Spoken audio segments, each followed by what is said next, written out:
It's Dan Arthur here for the I Love St. Pete Facebook group. If you're a business owner looking to connect with tens of thousands of potential new local customers, you owe it to yourself to get enrolled in our Key Tag Rewards program. Since 2019, we've signed up more than 200 local merchants. Sponsor opportunities are available too, such as our group banner ad and even your own custom key tags. Just go to stpetekeytag.com, get enrolled, and get ready to get busy. stpetekeytag.com. BetUS.com. If you guys are betting on the games, whether it's NFL, NCAA, of course, you're not going to do that now. Maybe basketball, not football, but of course, the NHL, NBA, go to BetUS.com. You get a 125% sign-up bonus. And also, if you use this code right here, the promo code of TSW22, which, by the way, stands for the sports web, TSW22, or call that number 1-800-69-BET-US. Again, 1-800-69-BET-US, and put in that promo code TSW22, and I would really appreciate that. I've had 27 beers spilled on me. Make that 28. I've only got one place to go before the game. BetUS.com. Sign up at BetUS.com and get the best bonuses in the industry.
What's going on, guys? Good morning. Happy Saturday morning to you as we are about to give you a March Madness update here on the Sports Web, live on I Love St. Pete, the Hub, and Amped Up Sports. I'm your host, Peter Blake, giving you something to think about. And how do we start off this show on a Saturday morning? Good morning to you. Bring your passion, bring your excitement. Just don't bring any nonsense. On today's show, we will have Mr. Jake Nichols of Volunteer Country and Sports Illustrated, the legend himself, Mr. Leo Haggerty, former Coach Scout and now media member of Night Sports Productions and Amped Up Sports, and Will Lewis, of course, covering the Big East tournament. So if you love March Madness, this is the show for you. Also, there is some Bucks breaking news, as according to Pewter Report, the Bucks have restructured Vita Vea's contract. So after our March Madness coverage, we do get some calls or something breaks, we will be here to cover it on the evolution of Sports Talk Television. So without further ado, let's go out to this man right now. I know he's happy covering this team, Volunteer Country's Sports Illustrated, Tennessee Volunteers right now facing the Arkansas Razorbacks. Jake Nichols, welcome to the evolution of Sports Talk Television. Talk about that game last night. Tennessee really handled that team with ease, 72-59. Welcome to the Sports Web. Yeah, thanks. I appreciate it. Like you said, Tennessee handled Mississippi State well, and obviously Josiah Jordan-James was the difference maker there. Created a little bit of separation there early in the second half with 4 straight three-pointers. He's really found his stroke in the last couple of weeks, and talked about how his teammates have maintained confidence in him, that when he struggled earlier this season, that they kept telling him, just keep shooting, you're going to hit those, and eventually he did. He's really come on strong lately, and had 12 straight points last night to help the Vols create some separation to get away from Mississippi State. Of course, they also had several other contributors, ended up having 5 players in double figures. So a big night offensively for Tennessee. They had 21 assists, just 10 shy of the program record, which I think stunned both Leo and myself. But, a big day today, Tennessee and Kentucky in the rubber match, round 3. A huge day for both teams. Kentucky beat Tennessee earlier this season in Lexington by 30, as the Wildcats were absolutely prolific from the floor and three-point range. And then Tennessee turned right around, beat them in Knoxville. And so today, round 3 between the Vols and the Wildcats with a trip to the SEC title game on the line. It should be fun. Yeah, it should absolutely be fun, Jake. And is that the key to this team? Not just depending on a guy like a Josiah Jordan James, but other guys, other contributions. I mean, does it come down to not just the guys, but the other guys at the end of the day? Yeah, absolutely. And, that's, I think the thing about this team is that, you never know whether they're going to hit you. I mean, in the past, in the past 3 or 4 years, John Fulkerson, their 6th-year senior big man, has been a focal point of their offense. They'd kind of rotate inside out through him and, let him do turnaround floaters and just kind of back his way down on the block and then rotate and score. And, for a while, that was their offense. And they've since kind of brought in, I think, more variety. You can have Santiago Vescovi get hot from 3. You can have even like a guy like Zakai Ziegler, the freshman from Brooklyn, get hot. And, when he and Kennedy Chandler are rotating, that's really fun to watch. They actually combined last night for 14 assists and 22 points. So Tennessee getting strong play from its point guards. And I think that's a big question, too, is, you've got variety from a lot of different areas. You can get scoring from a lot of different guys. But a big question still lies in Kennedy Chandler's health. He went down twice yesterday against the Bulldogs, or 3 times actually. And each time, I think he may have been limping a little bit a couple times, had to be helped off the floor once and went back up to the tunnel, then came back and popped back into the game pretty quickly.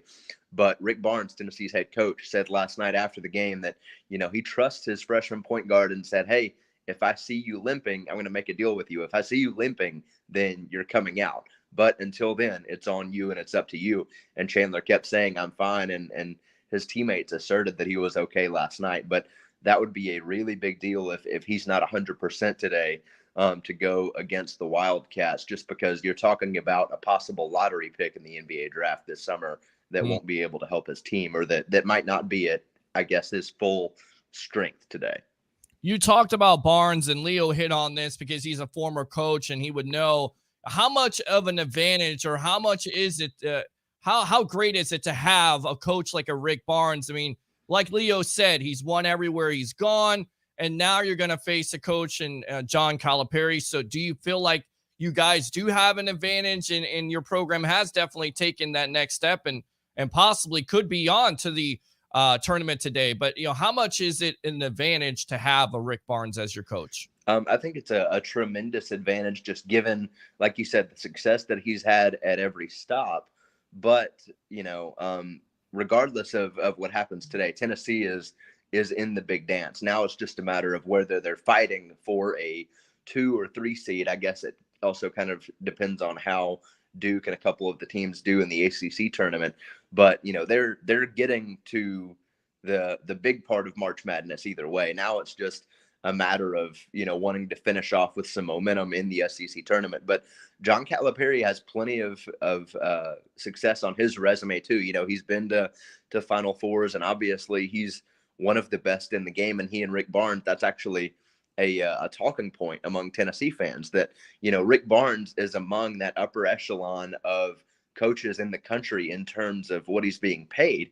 And yet he's only been to 1 Final Four in his career back when he was at Texas. And it wasn't even the team that had Kevin Durant. And so, he's had a little bit of that success, but hasn't had quite the postseason, I guess, resume that fans would like, even though he's built winning percentages everywhere he's been. So, that's kind of the gripe, I think, among Tennessee fans, that as much as they love Rick Barnes, and, he's a great coach and a great recruiter, great developer, and a great guy. He talked about his relationship with Quanzo Martin last night whenever we found out that Quanzo had been fired. But ultimately, he doesn't quite have the Final Four prestige that John Calipari does. So in terms of that, I think that Kentucky has an advantage. But in terms of just overall coaching experience, as far as years in the game, obviously Barnes, being older, I think has the lead there. All right, we're on with Jake Nichols of Volunteer Country Sports Illustrated here on the Sports Web. I'm your host, Peter Blake. Good morning to you here on this Saturday morning preview edition as Kentucky will take on Tennessee. And I got to ask you about the fan base here. Who do you think is going to draw better? Is it going to be Kentucky today or Tennessee, in your opinion? Yeah, I got to be honest. I'm going to go Kentucky on that in a landslide, quite frankly. Yesterday, I talked about how you can kind of see some orange filtering in before that Tennessee game, and there was a decent crowd. I think the biggest of the day by far was Auburn for Texas A&M for their game against Texas A&M. Felt like a home game for Auburn, but Kentucky had a sizable crowd last night. It's actually funny. My grandmother came down with one of her friends who's a big Kentucky fan, and so they were sitting right behind the scorers table. And so last night after I got done working and wrapping up all the Tennessee stuff, I hopped over the railing and went to sit with them during the Kentucky Vanderbilt game. And I was right in the thick of that Kentucky section. So, being surrounded by that for a couple hours, I think I can definitely give the advantage to the Cats in terms of fan support. There are less fans this year, as many as there were last night. There are less this year here than there usually are in Tampa or in Nashville or Atlanta or something like that, simply because of the geographical difference. But I was really impressed by the amount of Kentucky fans that showed out last night, and let's just say they had quite a few different outfits too. It was really a spectacle. Look, I got some family that's from Kentucky, big time Kentucky Wildcat fans, but we'll just leave that there. Talks about Kentucky and how they're too young, but what poses the biggest challenge for this Tennessee team today in this matchup? Yeah, I think it's Ty Washington first and foremost. He had 25 points last night in that win over Vanderbilt, and they've kind of got that three-headed monster, or maybe four-headed, with Ty Washington, Jacob Toppin, with Oscar Tshiebwe, who is just a monster on the boards. So Tennessee, again, will have its work cut out for it today. But I think the toughest test will be in Ty Washington. He just went off whenever they beat Tennessee by 30 in Lexington. And then whenever they played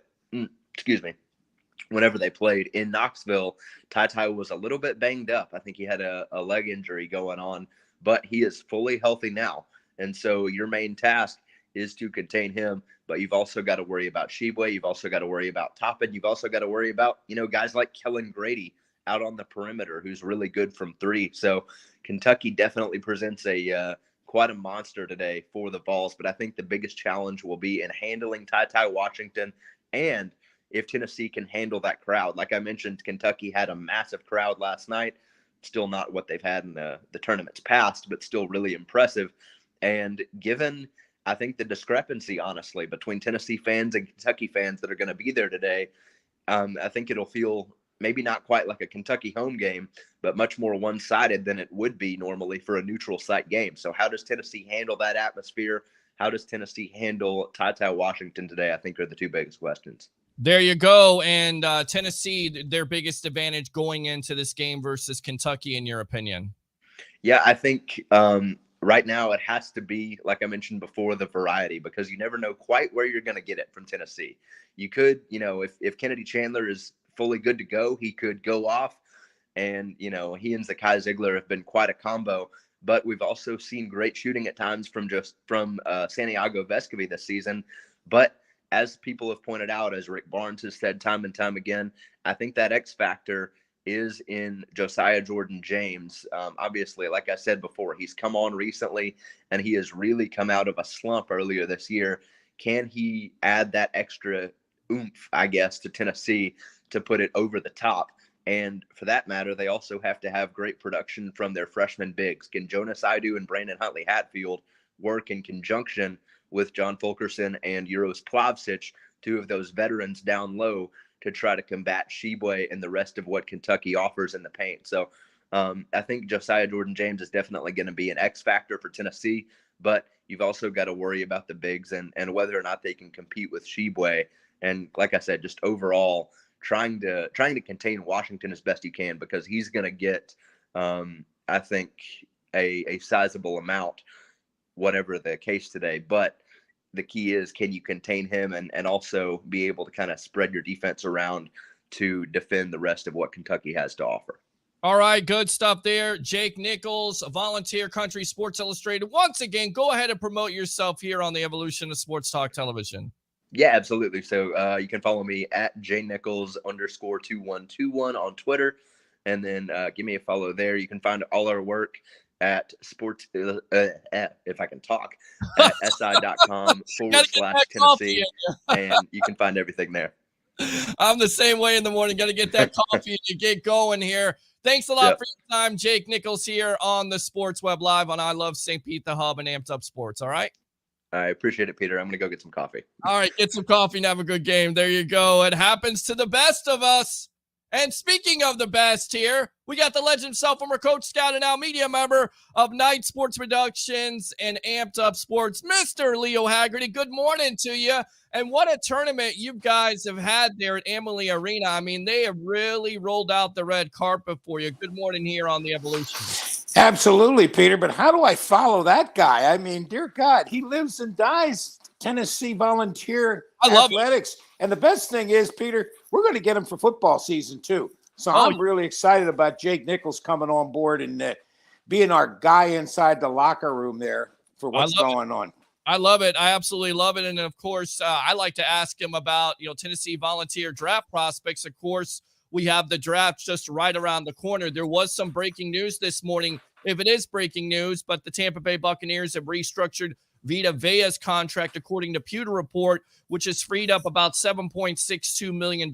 Your thoughts on this? You would expect more of this to come here in the next couple of days. And I feel like with the Watson situation, if in case you guys didn't hear, he will not be criminally charged. This is going to get revved up if the Bucs are truly interested in this young quarterback. Dear God, Peter, I hope so. And again, I hate to toot my own horn, but when this story broke, I said, I don't think you're going to see any criminal charges simply because it's taken so long. If there was going to be criminal charges, Peter, it would have happened within the first 4 to 6 weeks. Right. And as this just played out and played out and played out, the longer I'm looking at this, the more I'm thinking the Houston Texans sat him, not because of the situation, but because they didn't want him to get hurt, because that would have even lowered more the trade value. Yeah, you're absolutely right. And I feel like, listening to BA talk up Kyle Trask, and I get it, he's a second-round pick, but it almost seems like maybe BA is talking his value up. So possibly there could be a trade in store. Again, this is not a football show, but just wanted to pass that along. It is your March Madness edition of the Sports Web. So really quick, what were your thoughts on last night's games at Amalie Arena?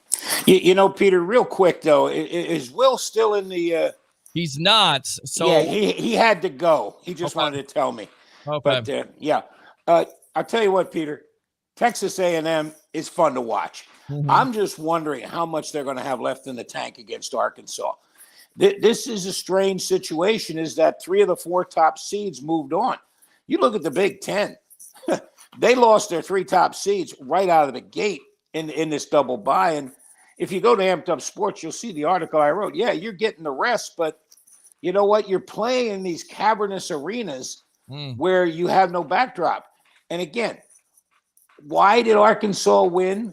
They were able to stay in the game the first half. It's a close game. Correct. And then you figure out how to shoot. And again, you heard Jake talk about it. Tennessee came out second half just blistering. And that's what's happening. These teams come out, they figured out how to shoot. They figured out the backdrop and everything.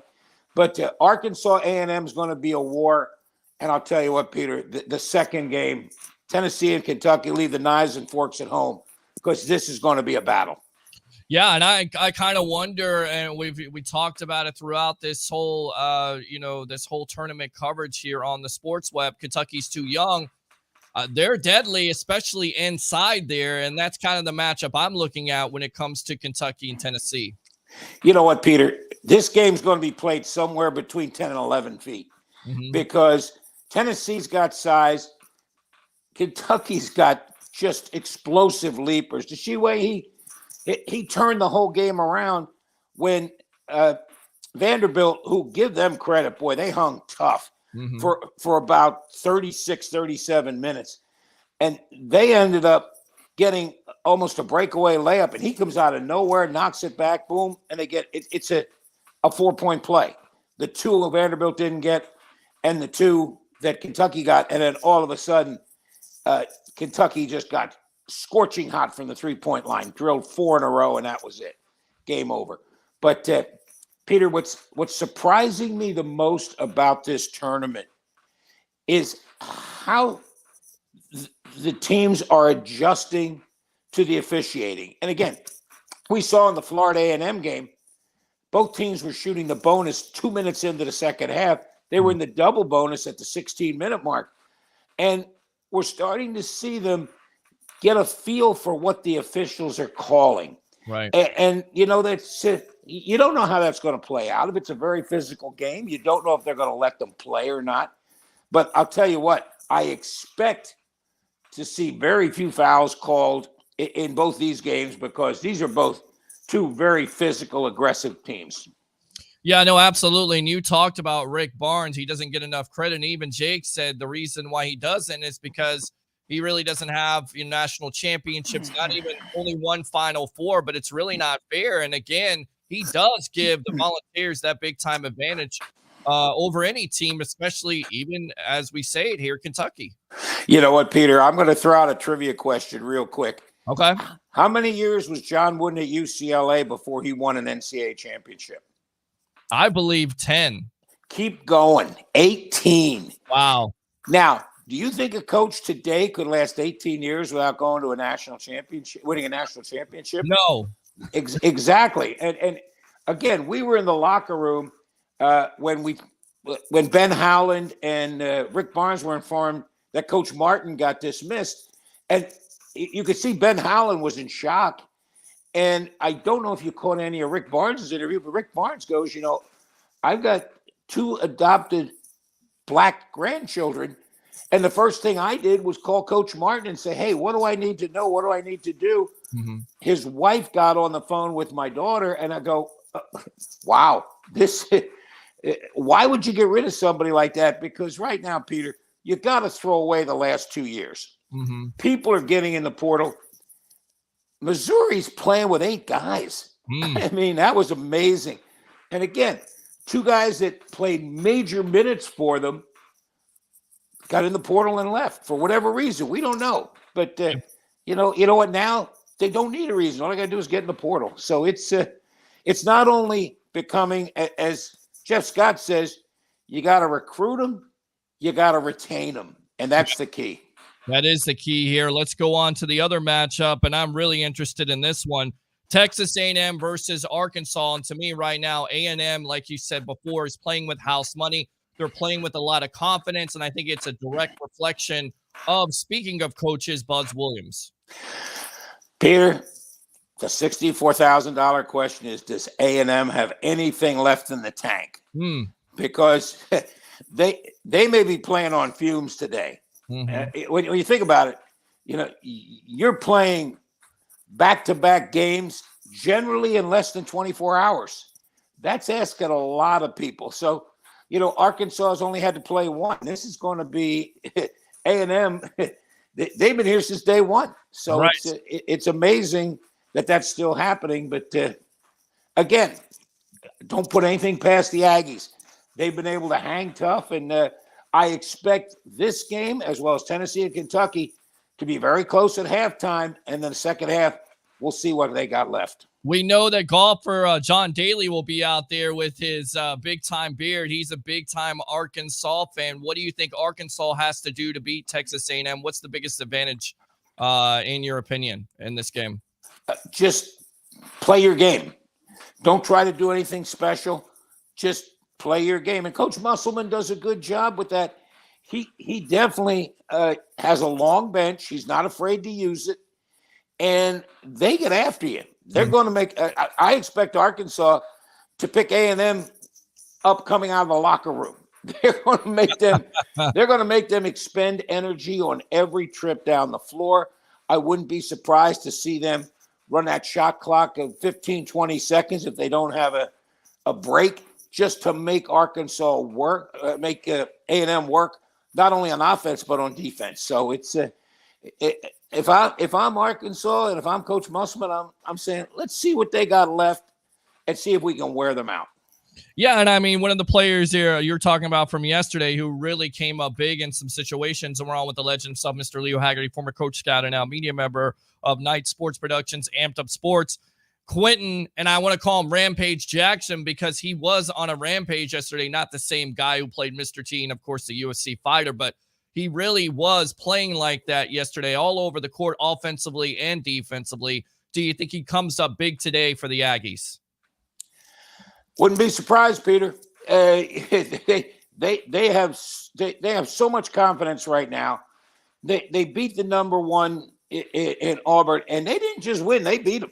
Yeah. It was like an 18, 19-point game early second half, and Auburn came back. Their point guard hit 3 shots from, I think it was Pasco County.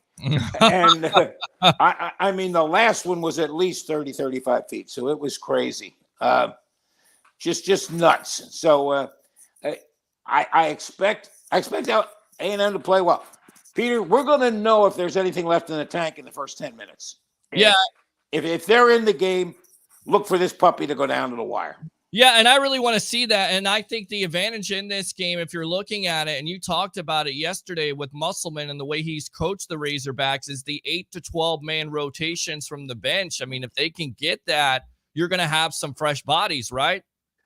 Yeah, Peter, you got – I know it's, survive in advance and win the game in front of you, but you got to start thinking that this is what you need to do to get to the final game. Mm-hmm. And again, we heard Coach, I think it was Coach Ben Howland said, look, we looked at this being a 4-day tournament, so we took a day off before we even got here just to rest the legs. Because, if we're going to win 4 games in the space of, 72 hours, it's going to be tough. So conditioning is going to play a prime factor. And, the hardest thing right now, Peter, is these kids are going to get in bed and they're going to be thinking, man, I'm playing in the semis. It's going to be a hard night's sleep, just like the 2 teams that win. Tonight's going to be a hard night's sleep, too. Absolutely. I mean, what's the atmosphere been like? We talked to Jake about it from Sports Illustrated, Jake Nichols of Volunteer Country, and he said Kentucky was the overwhelming favorite. Do you think that happens once again today? Is it the Kentucky Wildcat fans that are going to take over Amalie Arena? There was a sea of blue yesterday, Peter. I'm telling you, I wouldn't be surprised to see a really good crowd, but I think it's going to be 3-1 Kentucky. Just because that's the way life is in the SEC.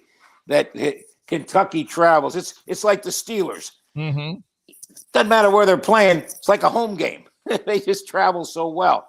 So I'll tell you what, Peter. I'm gonna take a picture and let you know. And I don't know. I think we're gonna do a late night recap because the Big East is a late game.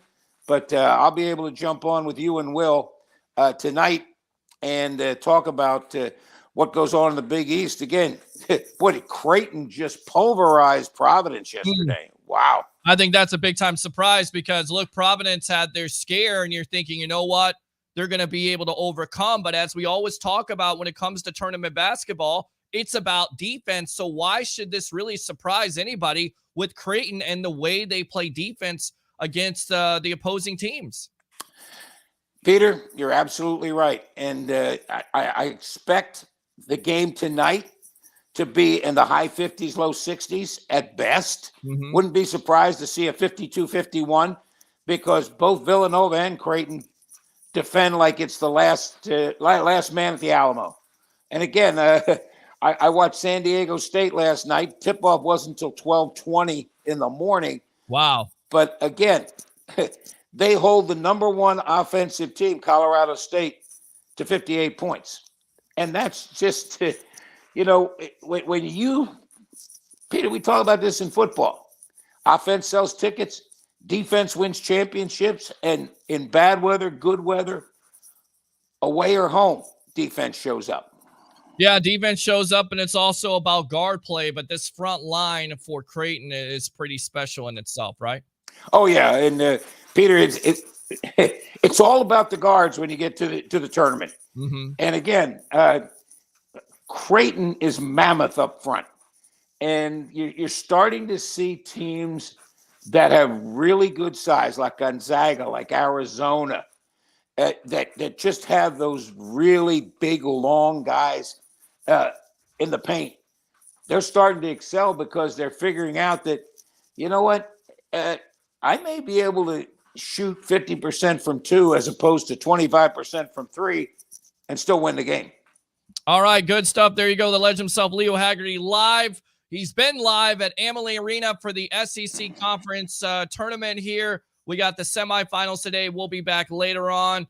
Once again, go ahead and promote yourself and promote Amped Up Sports. Go to Amped Up Sports. I produce I call it the Daily Memo from Leo.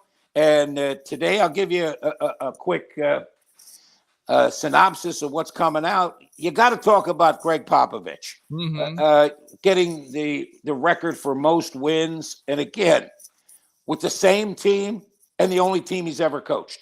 So that I'm talking about. And we're starting to get down to the nitty gritty with the NHL and the NBA. And we'll be following that. And Peter, we're going to have to go out to a softball game out at USF. Okay. Georgina Korick is 15-0. Wow. She's been the pitcher of the week in the AAC every week. I wouldn't be surprised because she throws a one-hit shutout, 12 strikeouts yesterday against Army. We'll see what she does today. I'm with you, my friend. Wherever you go, I go here on Amped Up Sports. It's the legend himself, Mr. Leo Haggerty, former coach, scout, and now media member of Night Sports Productions, Amped Up Sports. We'll see you later, my friend. Enjoy the games. Talk to you tonight, buddy. All right, there you go. Leo Haggerty right there as we give you your Saturday morning edition, getting you ready for the March Madness games. We wanted to have Will Lewis on from the Big East, but we will have him later as we check out that matchup. And definitely check out Amped Up Sports, like them, like I Love St. Pete and the Hub. We'll be back later on to talk about these games, and who knows, maybe if we have some breaking news involving your Tampa Bay Buccaneers or any other sports teams, will be on the evolution of Sports Talk Television. Once again, like and subscribe to the Sports Web on YouTube, and do 3 things for me. Get your coffee ready on this Saturday morning. We still got basketball left the next couple of days. Bring your passion, bring your excitement. Just don't bring any nonsense. I'm your host, Peter Blake. Have a good morning.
Stan Arthur here for the I Love St. Pete Facebook group.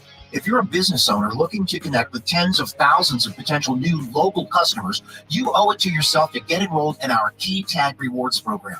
Since 2019, we've signed up more than 200 local merchants. Sponsor opportunities are available too, such as our group banner ad and even your own custom key tags. Just go to stpetekeytag.com, get enrolled, and get ready to get busy. stpetekeytag.com.